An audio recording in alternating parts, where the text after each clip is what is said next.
Please join me in welcoming Dr. Gene Edwards.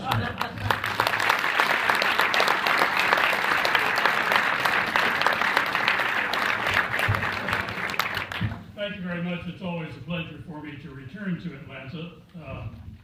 Previous speaker mentioned 5 of my biographies. He didn't mention my first biography. I spent a great deal of time in Cobb County over 40 years ago doing research for my biography of General Lucius D. Clay, who was the military governor of Germany.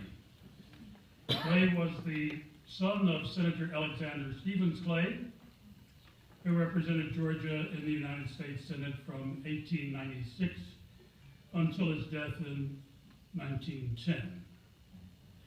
According to Army records, General Clay was born in Marietta, April 23rd, 1897.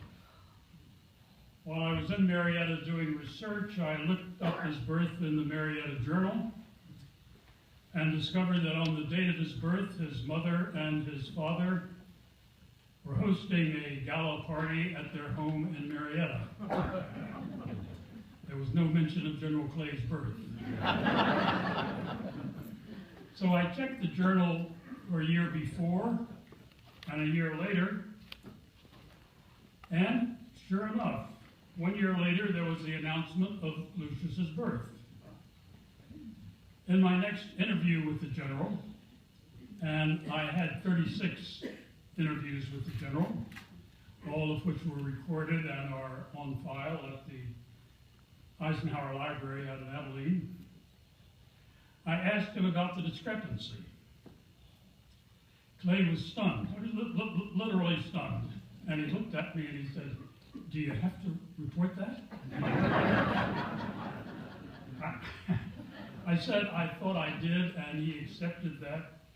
And he said that in 1914, he was ready to go to West Point, but he was a year too young. And so there were no birth certificates in those days. And so he and his mother just changed his birth date from 98 to 97. He said, "Everyone knows your birthday," he said, "but they don't really remember the year in which you were born." So from Clay's entry into West Point in 1914 until my interview with him in 1971, after I saw it, no one knew the date of his birth, including his wife. Now, when the general died and he's buried at West Point, his tombstone left the date of his birth blank. My biography was not yet out, but he didn't want to say anything that wasn't true. 2 years after he died, his eldest son, who was a lieutenant general in the Air Force, put the official birth date on. So if any of you ever go to West Point and look at the graves and you find his grave, you'll find the official date there. He didn't do that. But if you do go to West Point and look at the graves, go to see General Clay's grave, because the people of Berlin put a footstone at his grave, which said, "Wir danken dem Bewahrer unserer Freiheit." We thank the defender of our freedom. It's hard to think of any other head of a military occupation who has been so honored.